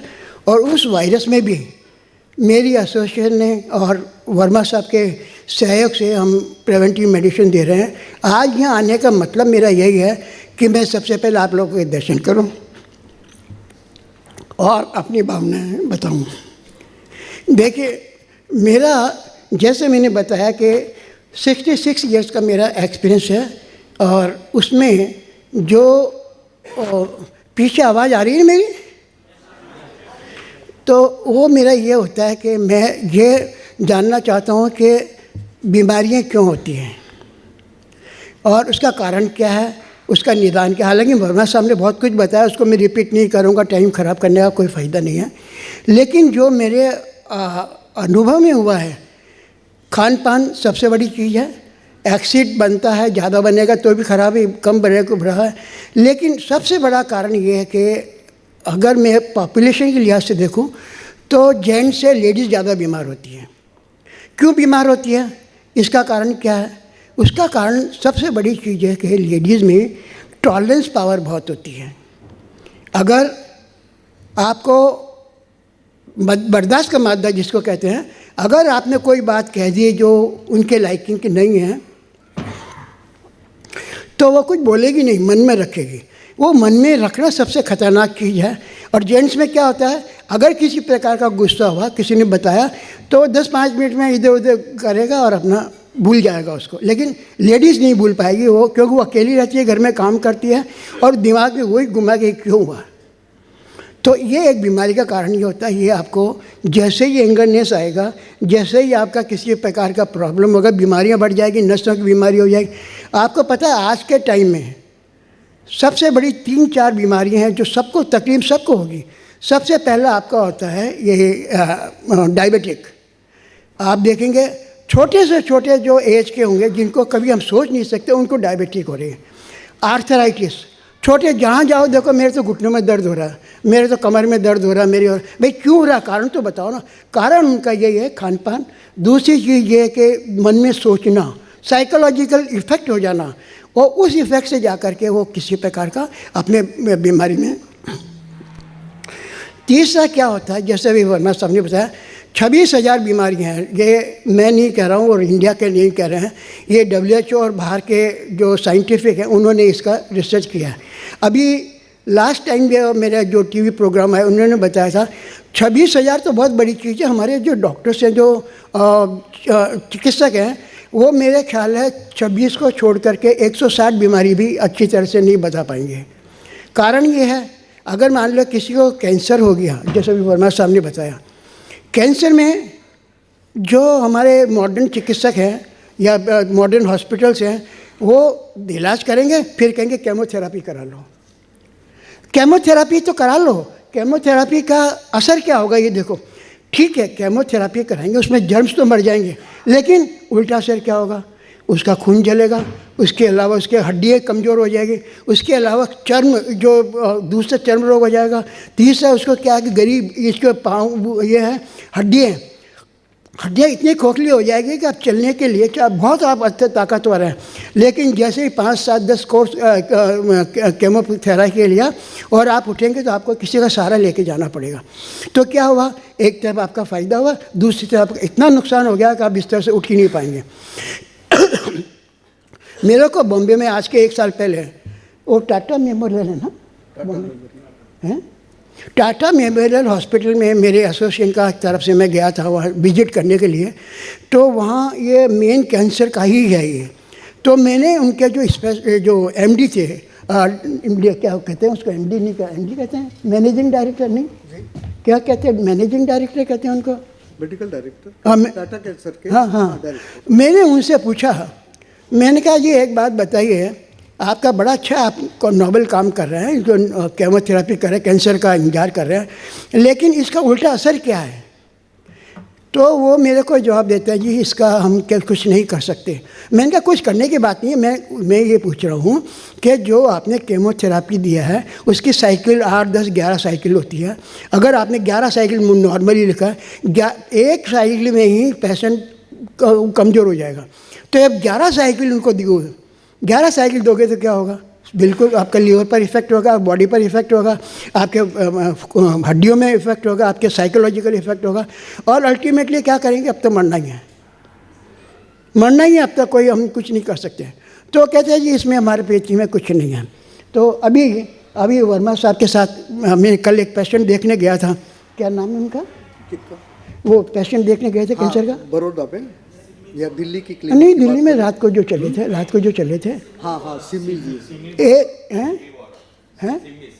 सिमी वोरा। मैं पहली बार गया, वो उस लेडी को देख करके मेरे को सलाम करने का दिल करता है कि उन्होंने इतना कैंसर की मरीज है, लेकिन उसने बिना केमोथेरापी के, बिना किए दवाइयों से जो वर्मा साहब ने दिया है, उससे उनका समझ लीजिए 50% या 55% उनको फ़र्क पड़ा, और हेल्थ जो है पहले से अच्छा हेल्थ हुआ है। हालांकि उन्होंने डिस्कस किया था, मैंने दवाइयाँ बताई, इन्होंने भी अपने किया है, लेकिन मैं बता रहा हूँ कि हर चीज़ का इलाज केमोथेरापी नहीं है। अब लीजिए डायबिटिक, हालांकि ये कोई सब्जेक्ट नहीं लिखा, नॉर्मल मैं सबको बता रहा हूँ। डायबिटिक का क्या, डायबिटिक क्यों होता है, सबसे ज़्यादा जो आपका जो मेंटली जो वरीड होती है, उसमें आपका एसिड बनता है या किसी प्रकार का खाने में कमी हो जाती है, वो जा कर के आपको धीरे धीरे नसों को लूज कर देता है, और वो आपको शुगर वॉल्यूम उसमें फ़र्क पड़ जाता है, और जा कर के उनको किसी प्रकार का प्रॉब्लम हो जाता है, और वो डायबिटिक के रूप में शुगर की मात्रा यूरिन के जरिए आने लग जाती है। अब क्या होता है कि एलोपैथी में क्या कहेंगे, भाई आपका तो हेरिडिटी इफेक्ट है, आपके फादर मदर को, दादा दादी, नाना नानी को हुआ होगा। अब कुछ ऐसे मैंने देखा उनके घर में किसी को भी नहीं हुआ और उनको हुआ। तो उसका कारण क्या है, उसका कारण ये है कि वो किसी भी प्रकार का, एक तो हद से ज़्यादा चिंता करते हैं, मेंटल टेंशन में रहते हैं, और वो किसी प्रकार का किसी की बात मानते नहीं है, और थोड़ी भी कहेंगे तो एकदम से दिमाग में वरीड हो जाएंगे, साइकोलॉजिकल चेंज हो जाएगा उनके, बिल्कुल कमज़ोरी आ जाएगी बहुत सारी। मैं बताऊं, मैं किसी भी सिस्टम का वो कॉन्ट्राडिक्शन नहीं कर रहा हूं, लेकिन मैं फैक्चुअल पोजीशन है वो मैं बता रहा हूं। अभी आप देखिए, हमारे तो बीमारियां होती है, 2 बीमारी, पैथोलॉजिक और नॉन पैथोलॉजिक। सब बीमारियां में अलग अलग होता है, सब में किसी प्रकार का प्रॉब्लम होता है, कोई ठीक हो जाता है, कोई नहीं ठीक होता है, लेकिन 100% तो गारंटी किसी भी कोई नहीं ले सकता। आप अगर किसी के शादी ब्याह का रिश्ता करने जा रहे हैं तो आप गारंटी नहीं ले सकते कि उसका काम बनेगा कि नहीं बनेगा, और बनेगा तो सक्सेसफुल होगा कि नहीं होगा। इसी प्रकार से ये बीमारियों का भी है। बहुत अच्छा है, मैं बता रहा हूँ आपको कि किसी भी प्रकार का प्रॉब्लम करने से और उसमें करने से पहले, ऑपरेट सर्जिकल जाने से पहले मैं राय लूँगा, आपको सजेस्ट करूँगा कि आप किसी अच्छे दूसरे अल्टरनेटिव मेडिसिन के डॉक्टर को आप कंसल्ट कर लें। हाँ, हो सकता है कि आपका वो जो आइडिया है या किसी प्रकार की बीमारी है उसमें आपका इम्प्रूवमेंट तो टाइम लगेगा, टाइम तो उसमें भी लगेगा। अगर आप केमोथेरापी करते हैं और उसमें दूसरा इलाज कराते हैं उसमें भी कम से कम 7-6 महीने 1.5 साल लगेगा। टीबी का अगर आप इलाज कराते हैं, टीबी में आप देखिए कम से कम 8-10 महीने लग जाएंगे। तो कहने का मेरा मतलब ये है कि खासकर आप जो भी ट्रीटमेंट सबको चाहिए, कोई आज बीमारी किसी तो वजह से है, कोई किसी वजह से है, लेकिन हम चाहते हैं कि उसको एट इलाज वो फैसला न लें, दूसरे से बताएं, दूसरे की बात करें। और ख़ासकर लेडीज़ को मेरा ये कहना है कि ज़्यादा से ज़्यादा टेंशन दिमाग में ना लें, क्योंकि वही जाकर ज़्यादा बीमारी हो जाती है। घर में चाहे खुशी हो तो ज़्यादा खुशी मत नहीं करो, गम है तो एकदम से गम मत करो, साइकोलॉजिकल चेंज मत करो। साइकोलॉजिकल चेंज होने से आपका सारा बीमारी का फ़र्क पड़ जाएगा। तीसरा, आपकी दिल्ली क्लिनिक का अनुभव बता देते हैं? दिल्ली क्लिनिक का, जैन लेडी का। हाँ, अभी बता दीजिए। हाँ, बता दीजिए, बता दीजिए, आइए बता दीजिए। देखिए, जो डॉक्टर सोनी सर जो बोल रहे हैं, तो दिल्ली के एक एक्सपीरियंस बताते। एक महिला आई, उनको 4-5 जगह कैंसर था, तो उनके पेपर्स देखे, मालूम पड़ गया नाम जैन। अब कैंसर है। पहला सवाल हम लोगों ने क्या किया, उनको पूछा कितनी शराब पीती हो। उनका चेहरा तन गया, मैं कैंसर से पीड़ित हूँ, इनके सवाल क्या हैं। दूसरा सवाल, बीड़ी सिगरेट भी फूंकती होगी, और तन गया। तीसरा सवाल, भांग गांजा चरस भी चलता होगा। वो बोली मैं जैन हूँ। मैंने बोला हमको मालूम है, यही तो आपके मुंह से निकालना है कि जब आप ना बीड़ी पीती, ना सिगरेट पीती, ना तंबाकू है, ना नॉन वेज है, ना कोई है। जितने भी सोर्सेज बताए जाते हैं कि अगर आपको तंबाकू सेवन करते हो, अगर स्मोक के रूप में, बीड़ी सिगरेट के रूप में करोगे तो लंग कैंसर होने की संभावना है। तंबाकू खाओगे मुंह में तो गुटखा, माउथ कैंसर होने की संभावना है। तंबाकू पेट में डालोगे तो पेप्टिक कैंसर, पेट का स्टमक कैंसर होने की संभावना है। तो वो जैन लेडी को बोला कि देखो, हमको ये मालूम पड़ गया है आप क्यों बीमार है, लेकिन आपके मुंह से निकालना है, इसलिए हमने और सवाल पूछे, बीड़ी सिगरेट कितना पीती हो। अब उनको बोला हम आपको 3 ऑप्शंस देते हैं, 3 ऑप्शंस में से आप बताओ खुद। एक, आप कंटिन्यूस जलती रहें। दूसरा, आप कंटिन्यूस गुस्से में रहें। और तीसरा, आप कंटिन्यूस डर में रहें। तो उनका आंसर था वे कंटिन्यूस जलती रही। पूछा कारण बता सकती हो? बोली बिल्कुल बता सकते हैं। बोली मैं शादी होकर आई, मेरे पति सुंदर है और उन्होंने मेरी तरफ देखा भी नहीं, और उनका एक लिव इन रिलेशन में 2 बच्चे हैं, उनके साथ रहे 18 साल मैंने ये त्रास भोगा है। और मैं बोल भी नहीं सकती थी क्योंकि बड़े उद्योग समूह के ग्रुप से उनके हस्बैंड थे। कहने का अर्थ ये कि आजकल की बीमारियां मानसिक ज़्यादा हैं, कहाँ तक कैंसर तक का सोर्स। और फिर मैं रिपीट करूँगा, एक मिनट और। देखिए, मैं एक बात बोलना भूल गया जो प्रैक्टिकल अनुभव में लिए, कंफर्म कर लो। जैसे जैसे आप भगवान के शरणागत होते जाओगे, तैसे तैसे आपके शरीर की एसिडिटी घटती जाएगी। जैसे जैसे एसिडिटी घटती जाएगी, आपके रोग गलते जाएंगे, और पूर्ण शरणागत हो जाओगे तो आपकी एसिडिटी नॉर्मल हो जाएगी। कितनी नॉर्मल? जिस एसिडिटी को लेके हम पैदा होते हैं, we are born alkaline and we die acidic, it is a big thing. तो पूर्ण शरणागति होने पे एसिडिटी ब्लड की नॉर्मल हो जाएगी। कोई जीवाणु कीटाणु अल्कलाइन मीडियम में टिकता नहीं है, और तब आपकी बीमारियां अनेकों अपने आप चली जाएंगी। धन्यवाद। अभी आपने देखा होगा कि कुछ टाइम से जो मेरे नोटिस में आया है वो फाइब्राइड की बीमारी, वो एज नहीं देखती है। किसी भी एज में 11 साल के बच्चे उनको फाइब्राइड हो रहा है। तो उसमें क्या है, फाइब्राइड हो रहा है, उसका इलाज कब क्या हुआ, डॉक्टर ने बताया ऑपरेशन करा के निकाल दीजिए। मैंने कहा ऑपरेशन करा के क्यों निकालते हो, वो होगा फाइब्राइड जो निकाला एक जगह से आपका ऑपरेशन हो जाएगा, लेकिन आसपास के एरिया जो लोकल एरिया जो इन्फेक्टेड है उसका क्या होगा, कहाँ कहाँ काटेंगे वो। तो ऐसा करो, पेपर सारे लेके आ जाओ। ये अभी 3 रोज़ पहले की बातें में आने के बाद में, तो कहने का मतलब ये है कि ये बीमारियाँ PCOD हुई, आर्थराइटिस हुआ, डायबिटीज़ हुआ, लीवर एनलार्जमेंट हुआ, लीवर एनलार्ज हुआ, ये बीमारियाँ ऐसी है जो आजकल बहुत चलती है। और दूसरी चीज़, अगर खान पान में आपने थोड़ा से भी गड़बड़ किया तो आपको वायरस आपको पकड़ लेंगे, आपको बीमारी हो जाएगी, कमजोरी आ जाएगी। और फिर क्या होगा, जैसे वर्मा साहब ने कहा किसी से दुश्मनी निकालनी हो तो 6 महीने तक उसको कोल्ड ड्रिंक पिलाओ। आपके तो किसी का नहीं है ना ऐसे दुश्मनी, हाँ ये ध्यान रख लेना। अगर किसी के हो तो कोल्ड ड्रिंक पिलाना तो एक ही दिन पिलाना, 6 महीने मत पिलाना उसको, नहीं तो वो मर जाएगा।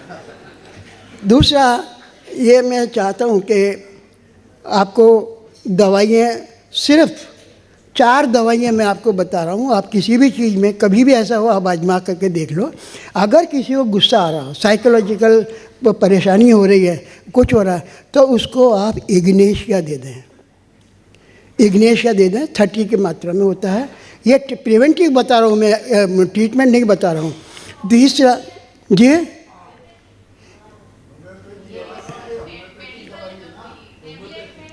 नहीं आप उसमें ड्रॉप में दीजिए, टैबलेट में मत दीजिए, ड्रॉप में ले लीजिए।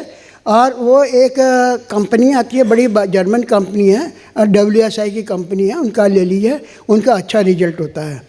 वो आप ले लीजिए। और कितने लेंगे, 6 ड्रॉप ले लीजिए 15 दिन तक। उसमें आपका क्या होगा, 15 दिन भी नहीं हो सका तो 1 हफ्ता तो ज़रूर लेना। उसमें आपका जो माइंड में चेंज है या किसी प्रकार का प्रॉब्लम है वो आपका दूर हो जाएगा। दूसरा एक दवा है आपका, अगर किसी प्रकार का प्रॉब्लम किसी को है तो आप इफोरिटम पर्फ एक दवा होती है। वो जैसे अभी किसी को वायरस हुआ, बीमारी हुआ, चलते ये हुआ, वो आप उनमें दे रहे हैं। ये एक तरीके का प्रिवेंटिव मेडिसिन है, क्योंकि हम कहते हैं ना prevention is better than cure. तो पहले ही अगर हम उसको बचत की साधन कर लें तो किसी प्रकार का कोई प्रॉब्लम नहीं होगा। तीसरा PCOD का जहाँ तक ताल्लुक़ है, जो आम लोगों में पाया जाता है, वो आप कृपया करके पूरा हिस्ट्री ले लें, किसी ऑल्टरनेटिव मेडिसिन वाले से मिल लें जो अच्छा हो। वो आपको मेडिसिन भी देगा, आपको बताएगा भी क्या पोजीशन है, कब तक ठीक होना है कि नहीं होना। अगर बहुत ज़्यादा बढ़ गया है, मैं एक फिर बता दूं, अगर आपको सिस्ट एक बार से बहुत ज़्यादा बढ़ गया है तो फिर उसका ऑपरेशन का अलावा कोई चारा नहीं है। लेकिन मिडिल स्टेज तक है तो आपको ये ठीक होने का बड़े आसार नज़र आ जाते हैं। तीसरा क्या है कि इसके साथ साथ में अगर डायबिटिक है तो ब्लड प्रेशर भी बढ़ेगा, ब्लड प्रेशर पर इफेक्ट होगा, कभी कम होगा, कभी जैसे शुगर की मात्रा पर है, शुगर जितना ज़्यादा होगा ब्लड प्रेशर बढ़ेगा, नहीं तो उसका कम हो जाएगा। और अगर लीवर पर भी फ़र्क पड़ेगा, लीवर एनलार्जमेंट होगा, उसमें भी फ़र्क पड़ेगा। लेकिन सवाल ये है कि कोई भी आज कोई स्पेशल सब्जेक्ट तो नहीं रखा है, मैं इसलिए जनरल बोल रहा हूँ। अगर किसी भी प्रकार का ये प्रॉब्लम है तो आप डिसीजन एकदम मत लीजिए, अपना सोचिए, किसी से कंसल्ट करिए, डॉक्टर से कंसल्ट करिए, चाहे मॉडर्न सिस्टम का हो चाहे अल्टरनेटिव मेडिसिन का हो। और उसके बाद में फिर आप अपने दिमाग से सोचिएगा आपको क्या करना है, किस में फ़ायदा किस में नुकसान है। क्योंकि आपको पता है हर चीज़ में जहाँ पर प्लस पॉइंट होगा वो माइनस पॉइंट भी होगा। अगर आपको ऑल्टरनेटिव मेडिसिन या मॉडर्न मेडिसिन में आपको विश्वास है तो आप ये सोचिए कि आपका पेट दर्द हो रहा है, पेट दर्द किस वजह से हो रहा है। मॉडर्न मेडिसिन वाले तो दवा देंगे, भाई पेट दर्द हो रहा है चलो ठीक हो जाएगा। ऑल्टरनेटिव मेडिसिन वाले जैसे मेरे होम्योपैथी का है, उसमें हम कॉज जानेंगे किस वजह से हो रहा है। आपका गैस्ट्रिक प्रॉब्लम है, आपका कॉन्स्टिपेशन है, आपका लीवर की वजह से है, या आपका और कोई कारण जिसकी वजह से आपका ये प्रॉब्लम हो रहा है, तो उस कॉज को ख़त्म करेंगे, बीमारी को ख़त्म नहीं करेंगे। जब कॉज ख़त्म होगा बीमारी अपने आप ख़त्म हो जाएगी। तीसरा मैं आपको बताना चाहता हूँ कि लेडीज़ में जो प्रेगनेंसी अभी वर्मा साहब ने बताया कि 7-8 महीने में बहुत केयर करने की ज़रूरत है, लेकिन हमारे यहाँ क्या कहते हैं, अब तो वो सिस्टम बंद हो गया यहाँ तो हमारे दिल्ली में, तो कि उसको वो दिखा देते हैं कि भाई बच्चा लड़का होगा कि लड़की होगी, और अगर कोई लड़की होगी तो अरे इसका अबॉर्शन करा दो। हम एक पूछना चाहते हैं, लड़का लड़की में क्या फ़र्क है? लड़का और लड़की, लड़का भी बड़ा होगा, वो अपने नौकरी करके चला जाएगा, अपने फॉरेन में चला जाएगा, माँ पिता को अकेले छोड़ देगा। लड़की में क्या है, शादी करके ससुराल चले जाएगी और माता पिता को, फिर रहना तो अकेला ही है ना। जब अकेला ही रहना है तो फिर अपने दिमाग से काम करो, काय के मिसकैरेज कराना, काय के लिए उसका अबॉर्शन कराना। लेकिन ये है कि आपका जो डिसीजन है बहुत अच्छा डिसीजन रहेगा, और मैं समझता हूँ कि जो आप लोगों ने आज ये आकर के और मुझे मौका दिया बोलने का, अगर ऑर्गेनाइजर मुझे परमिशन दें तो मैं इसमें एक सजेशन देना चाहता हूँ। जो आपने लिखा है सेव दी डेट, उसमें आगे लिख दिया save the date and save the life. ये मेरा अपना है। आप देखिए, अगर आप डेट अब देखेंगे आपका अपना आइडिया होगा, और आदमी साहब ने ये भी लिखा होगा लाइफ को सेव करना है तो आ जाइए, अटेंड करिए, और नहीं तो फिर जाइए अपना बॉम्बे में तो चौपाटी घूमिए, और क्या है। यहाँ तो कौन सी जगह मेरे को मालूम, बॉम्बे में चौपाटी, कलकत्ता में धर्मतला वो है, वो होता है, और दिल्ली में इंडिया गेट है। तो यही मेरा कहने का मतलब है कि माफ़ कीजिएगा, मैंने बिना पूछे आपको बहुत सुंदर सजेशन दिया आपने, हमारी दिशा बदल दी। तो इसमें आपका डेट भी हो जाएगा, आपका पर्पस भी सर्व हो जाएगा, और देखिए इनका नाम भी कितना अच्छा, जीवन आदर्श उत्कर्ष। मतलब जीवन को कैसे आदर्श बनाते हैं, कैसे उत्कर्ष बनाए, वो आज आपने देखा है। तरह तरह की आपको बातें सुनने को मिली है, आइडिया मिला है। ये आपका ऑर्गेनाइजेशन है, बहुत अच्छा है। मेरी भगवान से प्रार्थना है कि आगे से आगे बढ़े और ऑर्गेनाइजर भी इसको आगे वो करे। बहुत बहुत शुक्रिया। बहुत सुंदर। दोनों डॉक्टर वर्मा जी और डॉक्टर सोनी जी का बहुत तहे दिल से आभार। एक बार मैं चाहूँगा सब लोग स्टैंडिंग ओवेशन देंगे, साथ में बैठे हैं।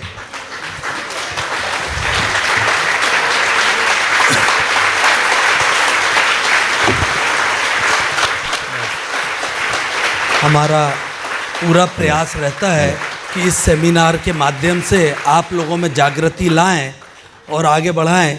पुनः आप लोगों के लिए जो पीछे से है जानकारी के लिए, जीवन आदर्श उत्कर्ष परिषद कोई भी तरह की कोई कमर्शियल एक्टिविटी में इन्वॉल्व नहीं होता है, और इसमें इस प्लेटफॉर्म के माध्यम से प्रयास यही रहता है कि आप लोगों की जीवन में हम लोग क्या उन्नति क्या ला सकते हैं। हमारे आज वरिष्ठ सदस्य निर्मलेश जी यार हमारे बीच में नहीं है, जो हमने उनकी आत्मा की शांति के लिए 1 मिनट का मौन भी रखा था। उनके आत्मा को पुनः सत प्रणाम नमन। और जो भाइयों को अगले सेमिनार या आने वाले समय की कोई भी एक्टिविटी के लिए चाहिए, कृपया आप अपना नाम, number, mobile number, email ID पीछे लिखा देवे। और आप सबको बहुत विशेष रूप से आभार। और दोनों वर्मा जी और सोनी जी के लिए तो कोई शब्द ही नहीं है, इतने सरल ढंग से इतने आपने हमारे को जो मार्गदर्शन दिया उसके लिए बहुत बहुत प्रणाम।